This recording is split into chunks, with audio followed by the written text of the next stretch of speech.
Hello guys, and welcome back. Today I'll show you how to delete your Facebook account. Firstly, navigate to facebook.com and log in using your email address or phone number and password. Once logged in, click on the three horizontal lines icon at the top right corner of the home page. From the drop-down menu, just select Settings and Privacy. In the Settings menu, locate the Account Center section and click on it.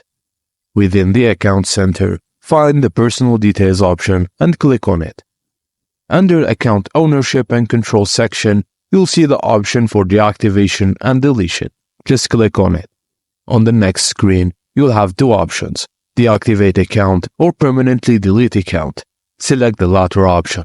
Facebook will ask you to provide a reason for deleting your account and may present additional steps.